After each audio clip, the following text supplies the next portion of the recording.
और उसकी बुलंदी के साथ जय जयकार करें और कहें प्रभु की महिमा को अपने जीवन से बढ़ाएं।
आइए परमेश्वर के लोगों, अब ये वक्त है कि हम लोग परमेश्वर के पवित्र वचन में से देखें।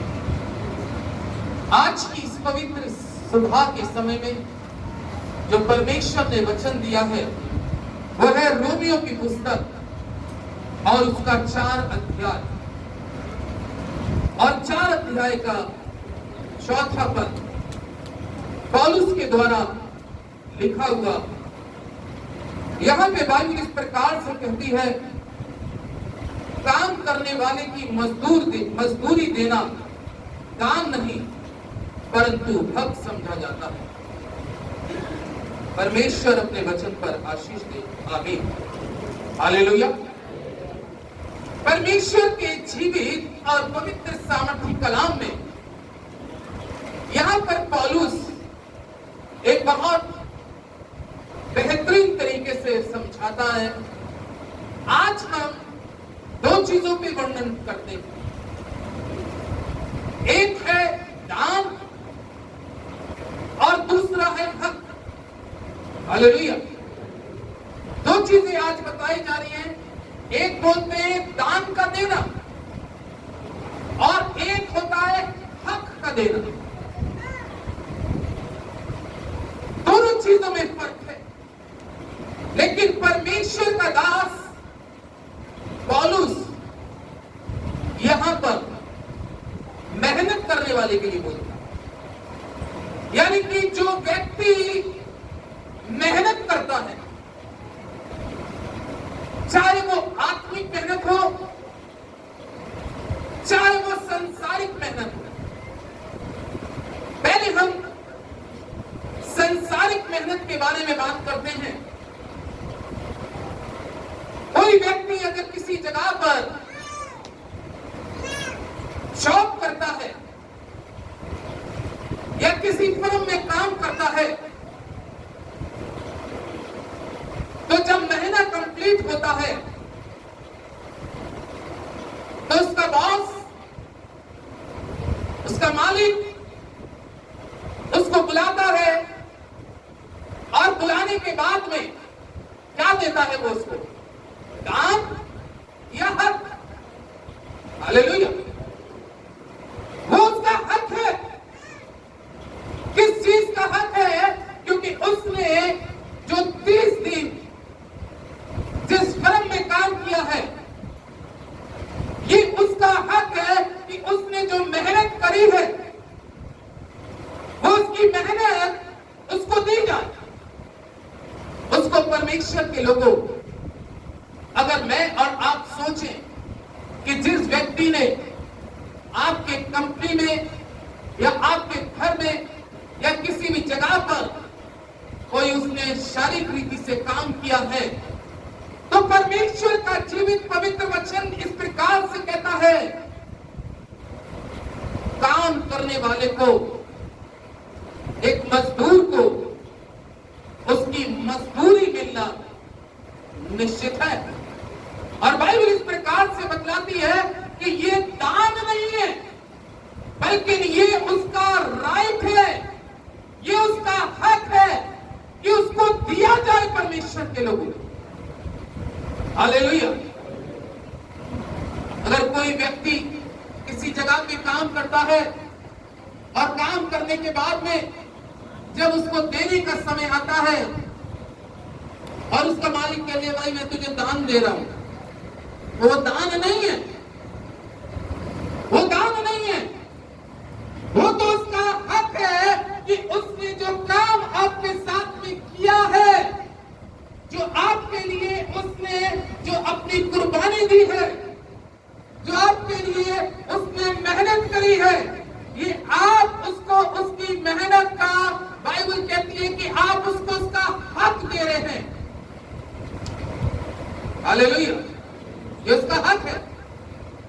और बाइबल में लिखा है किसी का हक हमें मारना नहीं चाहिए, क्योंकि जब हम किसी का इस पृथ्वी पर हक मारते हैं तो स्वर्ग में परमेश्वर और उसके स्वर्गदूत, बाइबल में लिखा उसके स्वर्गदूत परमेश्वर का चेहरा देखते हैं, उसका मुंह देखते हैं कि जब इस पृथ्वी पर किसी का हक मारा जाता है तो परमेश्वर का कलाम इस प्रकार से कहता है कि तब फरिश्ते, तब स्वर्गदूत खुदा का चेहरा देखते हैं।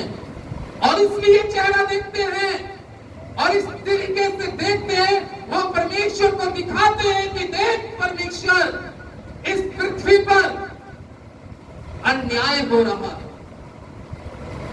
और बाइबल इस प्रकार से कहती है कि अन्याय परमेश्वर को बर्दाश्त नहीं होता।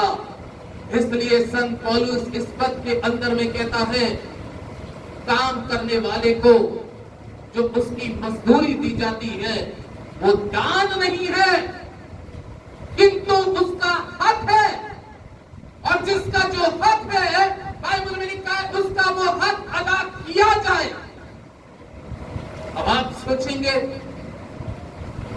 दान क्या?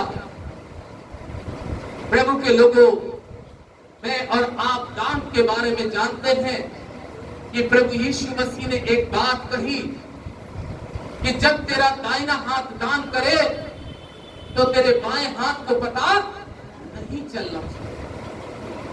और दान हम उसको बोलते हैं, दान किसको बोलते हैं प्रभु के लोगों? अगर बात करें अब दान के बारे में मैं बताऊं तो दान किसको कहा जाता है? दान उसको कहा जाता है कि किसी ने आपके साथ कोई मेहनत भी नहीं करी। अगर हम बात करें, जैसा कोई चलता हुआ गरीब जा रहा है, कोई पैरों से अपाहिज है, कोई चल नहीं सकता, उठ नहीं सकता, लाचार है और वो आपके लिए कुछ कर नहीं सकता, और आप उसके पास जाते हैं और उसको जो दे के आते हैं वो है दान परमेश्वर के लोगों। लेकिन मजदूरी का हक जो है मेहनत करने वाले को मिलना चाहिए। ये परमेश्वर का जीवित और सामर्थी कलाम हमें इस प्रकार से बताता है। और पौलुस बहुत उम्दा ढंग से कहता है कि काम करने वाले की मजदूरी देना उसका दान नहीं परंतु हक समझा जाता है। हालेलुया!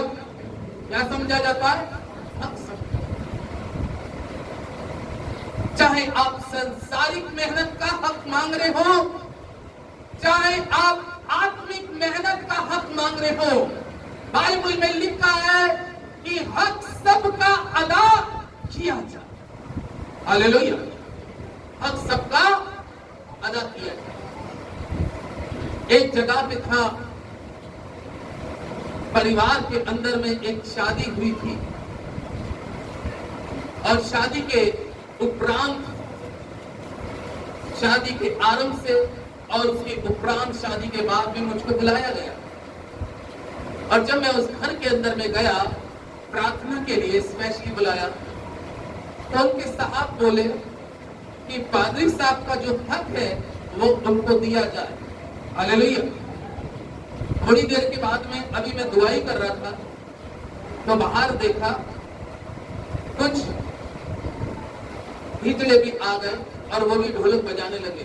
वो उनके हस्बैंड वाइफ बोले, साहब उनका हिजड़ों का भी क्या दिया जाए? हक दिया जाए, क्योंकि वो भी क्या करने आए? बजाने आए। कहने का तात्पर्य है परमेश्वर के लोगों, मेहनत करने वाले की मजदूरी देना, जिसको आज तक में और आप दान समझते हैं, वो दान नहीं है, बल्कि बाइबल इस प्रकार से कहती है वो उसका हक है। इसलिए परमेश्वर का वचन कहता है कि जिसका जो हक है उसका हक उसको अदा करना बहुत जरूरी। कितने लोगों की समझ में आया? बड़े सरल तरीके से समझाया गया है।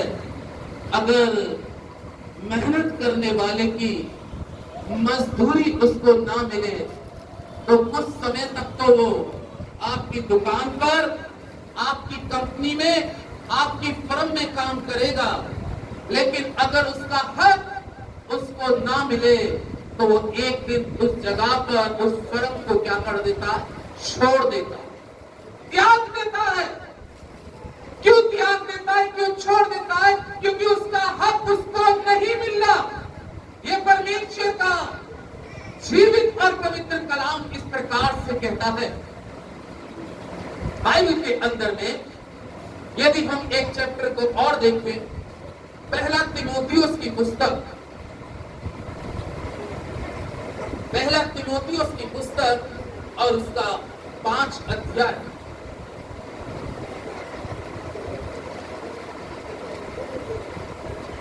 पहले तीमुथियुस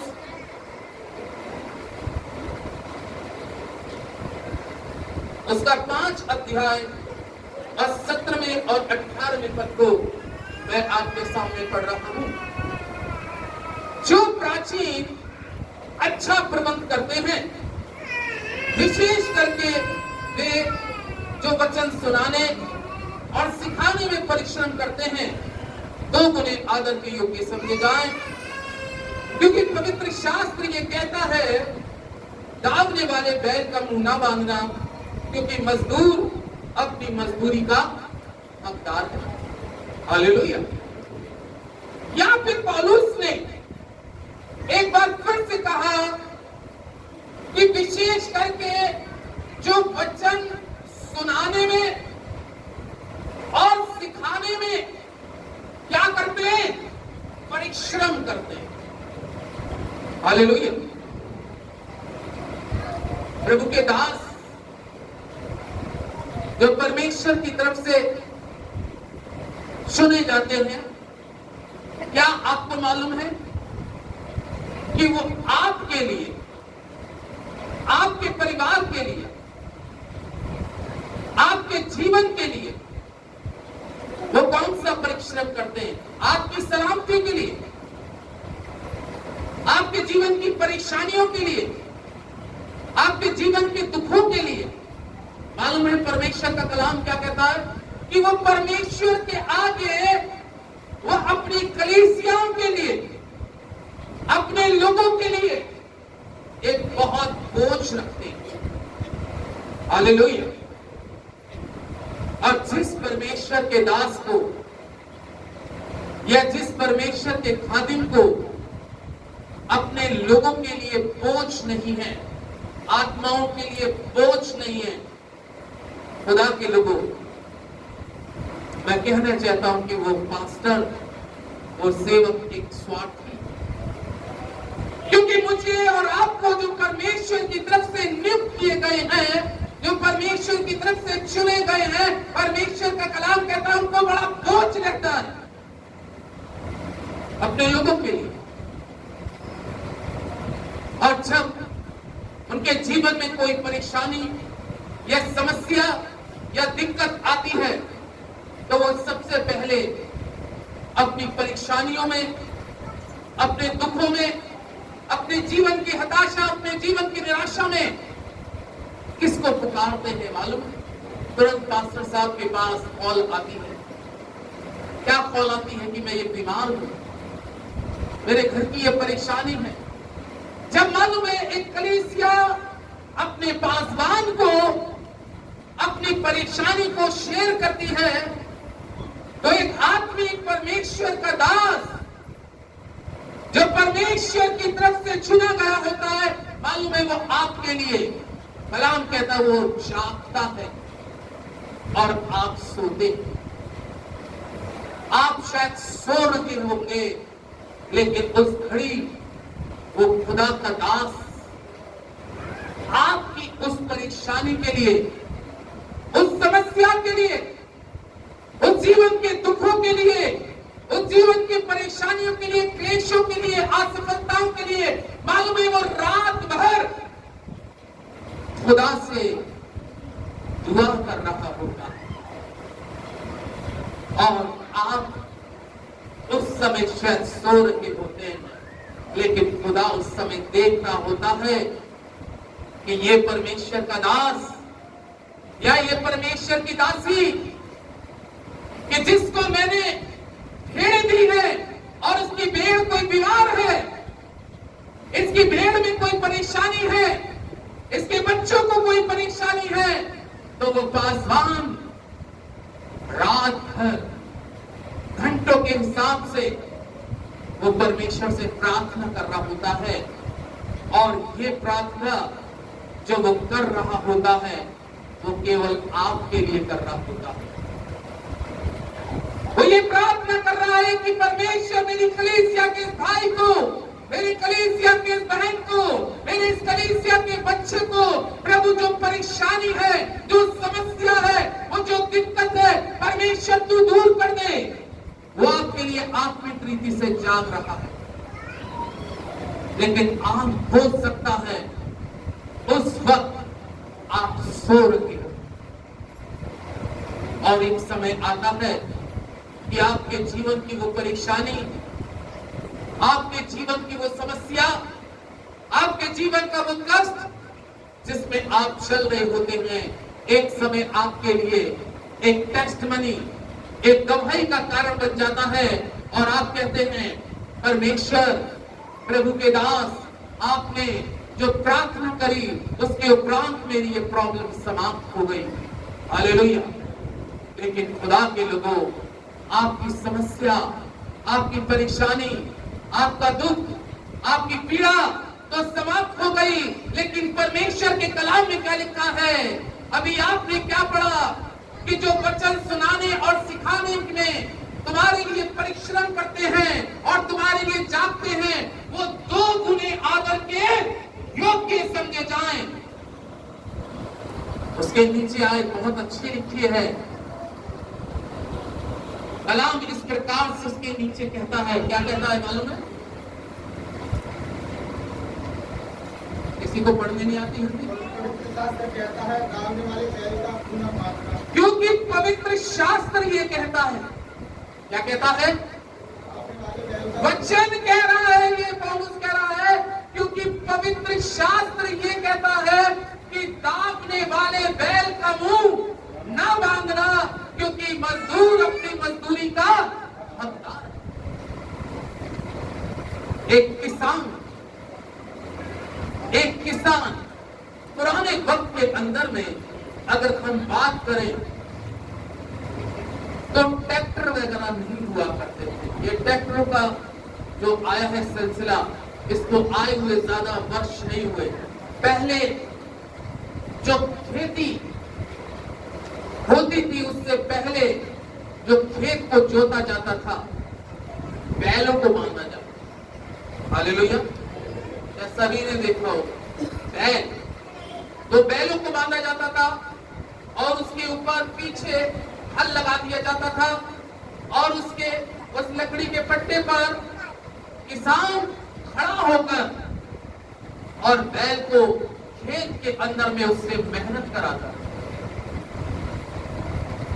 और वो एक कंकरीली भूमि या सख्त भूमि या वो भूमि जो उपजाऊ नहीं है, उसको उस खेत के अंदर में, उस जमीन के ऊपर में वो बैल सारा बोझ अपने ऊपर लेकर, साथ ही साथ किसान का भी बोझ लेकर अपने ऊपर, हल का भी बोझ लेकर अपने ऊपर उस खेत को जोत रहा हो,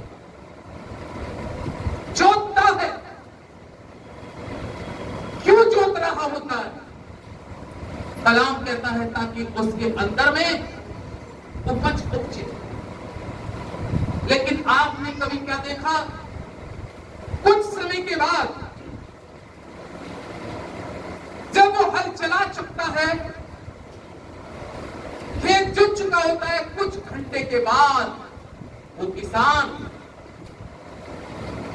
उसको ठंडक में ले आता, पेड़ के नीचे लाकर उसका जुआ जो उसके ऊपर रखा उसको हटा देगा, बैल को कुछ समय के लिए स्वतंत्र कर देगा और उसके लिए चारा, पानी जो उसकी जरूरत है उसके लिए आकर उसको मुहैया कराएगा। क्यों मुहैया कराएगा? क्यों उसको अच्छा खिलाएगा? क्यों उसको अच्छा पिलाएगा? क्यों उसको ठंडक देगा?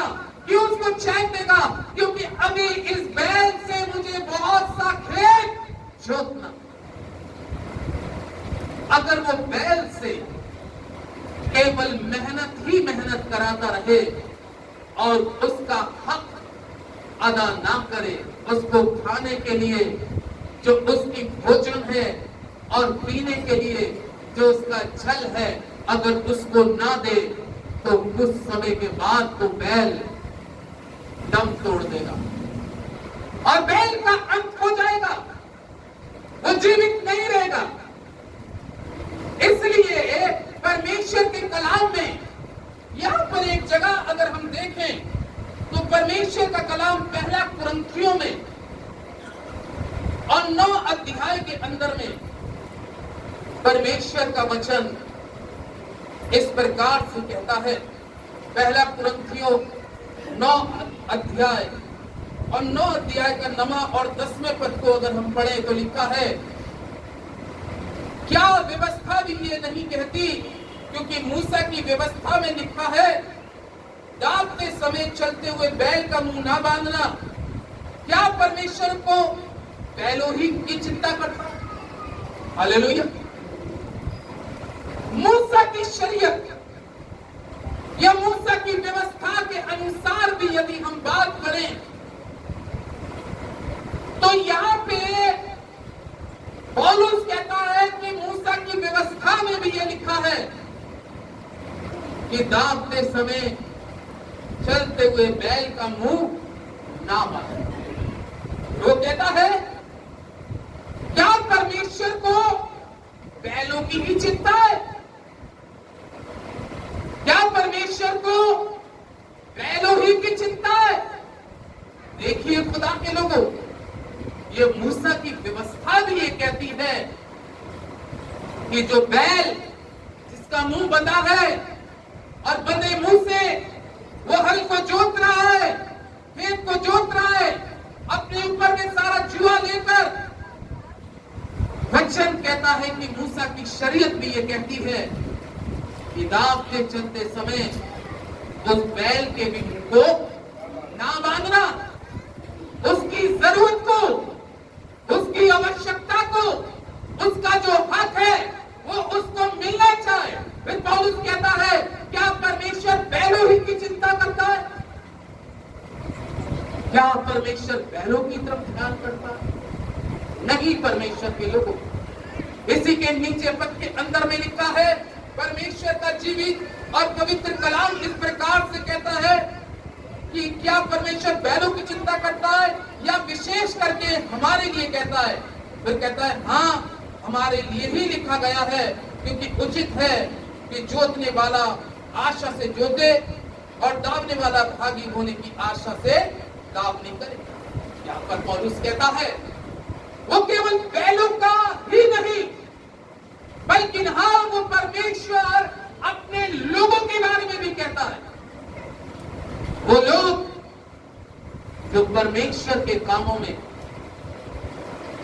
परमेश्वर की सेवा में, जो आपके लिए और आपकी जीवन की सांसारिक उन्नति और आत्मिक उन्नति के लिए इस तरीके से काम करते हैं जैसे बैल खेत के अंदर में काम करता है।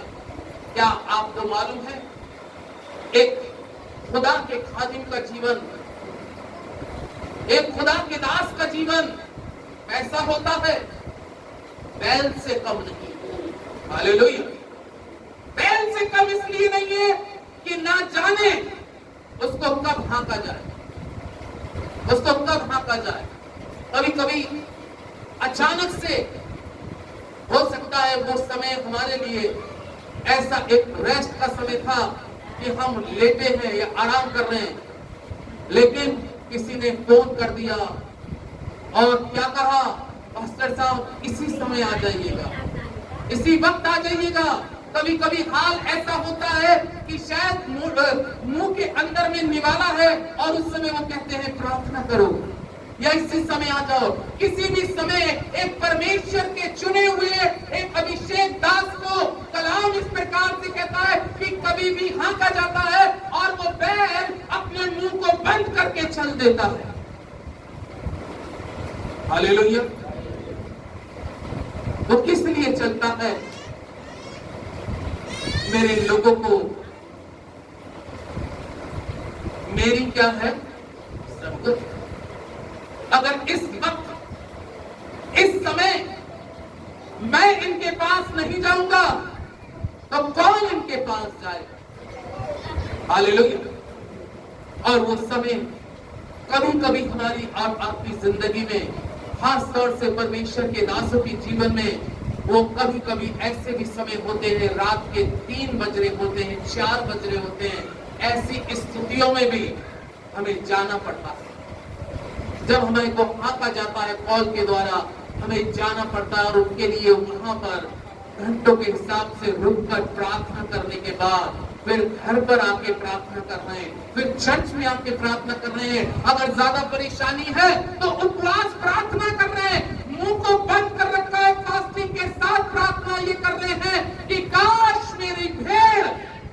आज परेशानी में है, जो आज दुख में है, जो आज पीड़ा में है, जो आज असफलता में है, इससे ये बाहर आ जाए। वो अपने मुंह को भी बंद रखते हैं, ना खा रहे हैं, ना पी रहे हैं, और खुदा के आगे, आपके लिए, परमेश्वर के आगे आपके लिए जागृत हो रहे हैं, आपके लिए जग रहे हैं। लेकिन जब हक देने वाली बात आए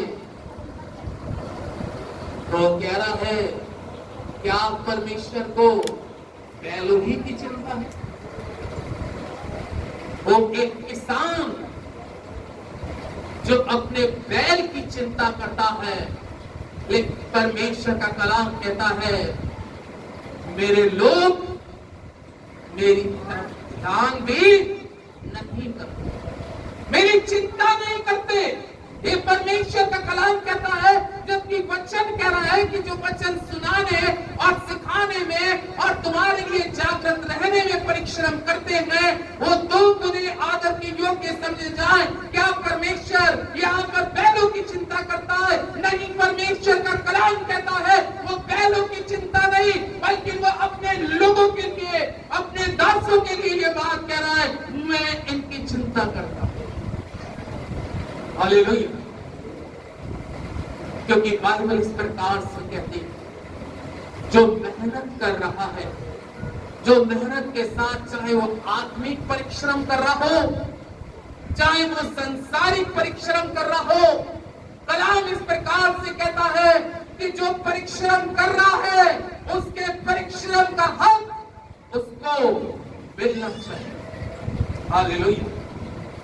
लूका की इंजील का एक रेफरेंस दे रहा हूं, और ये रेफरेंस आपको मिल सकता है लूका 20 अध्याय और 22 से 25 तक में लिखा है। परमेश्वर का कलाम कहता है कि कुछ याजक प्रभु यीशु के पास में आए और कहने लगे, क्या कैसर को कर देना उचित है? 22वें पद में लिखा है कि वो कहने लगे, क्या कैसर को कर देना उचित है? प्रभु यीशु मसीह ने क्या कहा? एक सिक्का मुझे दिखाओ।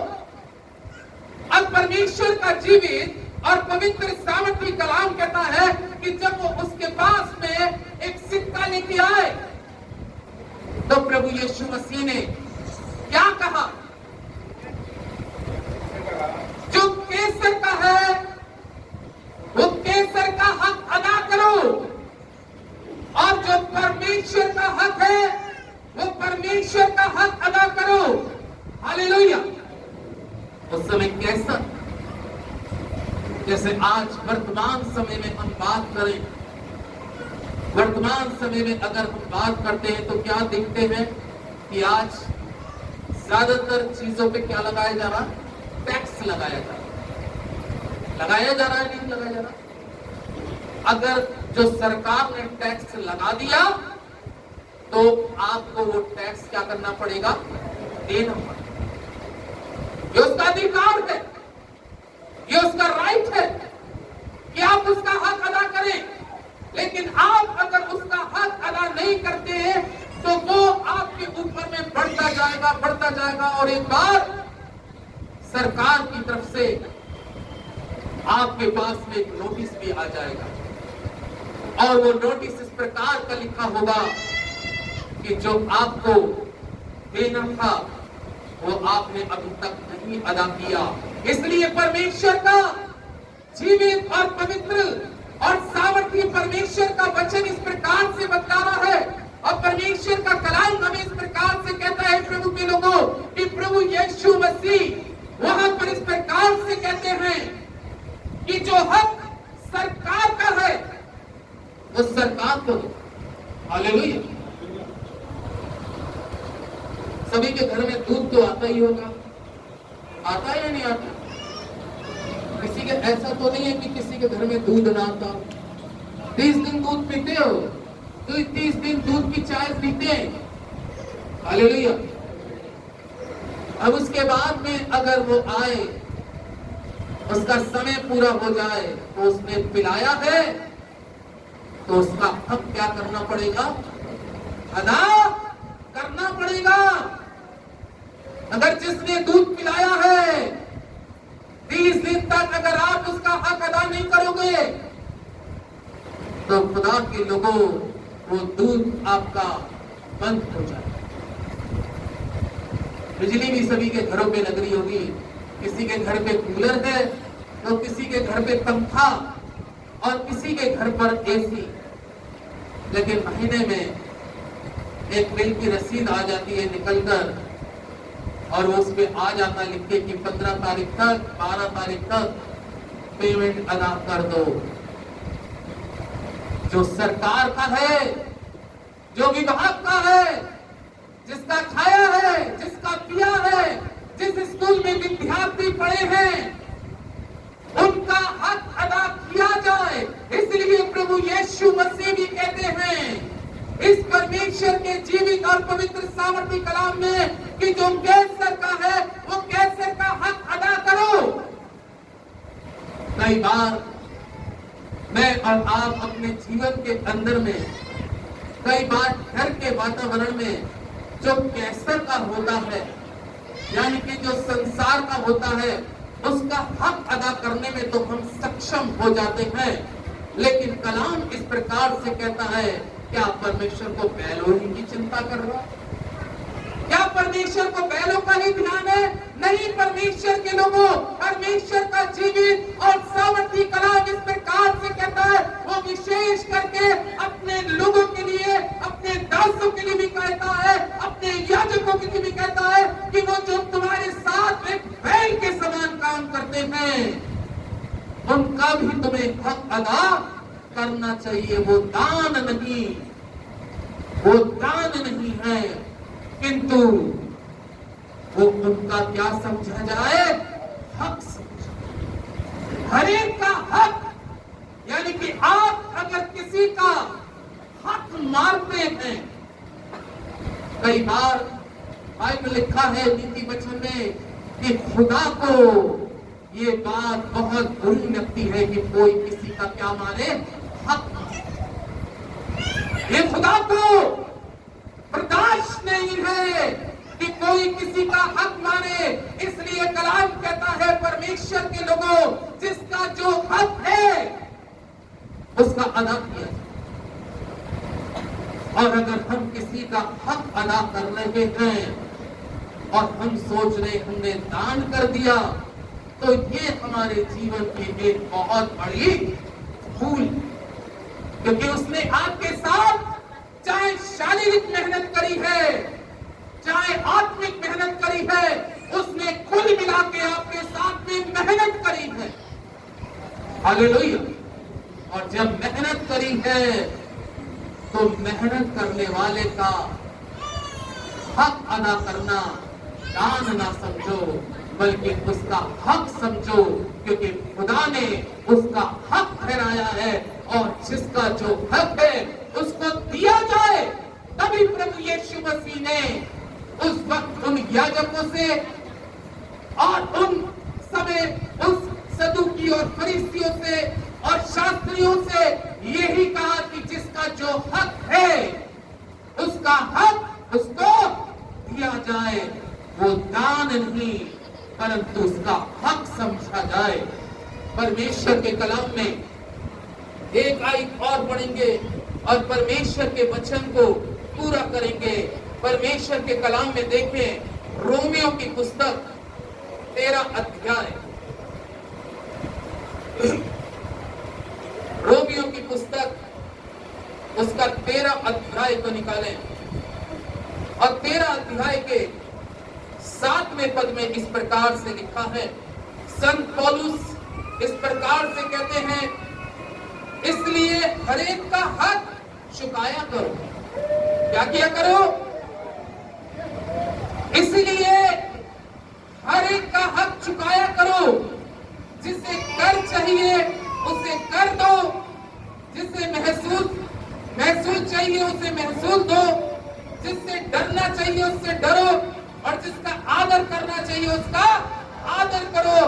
परमेश्वर का कलाम 7वें पद में कहता है, इसलिए हर एक का हक चुकाया। आमीन। मैं इसे अपने स्थान में खड़े हो जाए। थैंक यू जीसस, क्योंकि ये परमेश्वर का जीवित और पवित्र और सामर्थी कलाम संत पौलुस के द्वारा ये कहा गया। इसलिए हर एक का हक चुकाया करो। आज अपने जीवन से पूछिएगा, अपनी आत्मा से पूछिएगा कि मैंने अभी तक जिसका जो हक देना था, जो नहीं दिया है।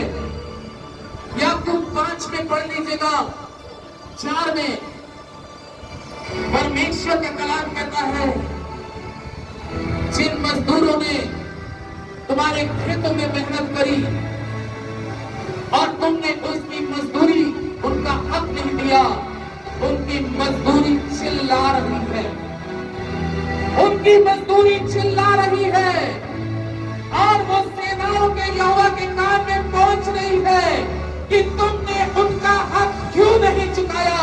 बाइबल इस प्रकार से कहती है कि जब तुम्हारा न्याय होगा तो परमेश्वर तुमसे हर एक चीज का जजमेंट करेगा और वो कहेगा, क्या तुमने मेरे वचन को कैसे पढ़ा, क्या तुमने मेरे वचन को कैसे समझा, क्या तुम्हें नहीं सुनाया गया था कि जिसका जो हक है उसका हक अदा किया जाए। कर देने वाले का कर हक करो, महसूस करने वाले का हक अदा करो, संसार का जो है हक करो, लेकिन तुमने मेरा हक और मेरे याजकों का हक क्यों अब तक छुपा के रखा। ऐसा करने से खुदा के लोगों, कलाम याकूब की पुस्तक कहती है कि उनकी मजदूरी चिल्ला रही है।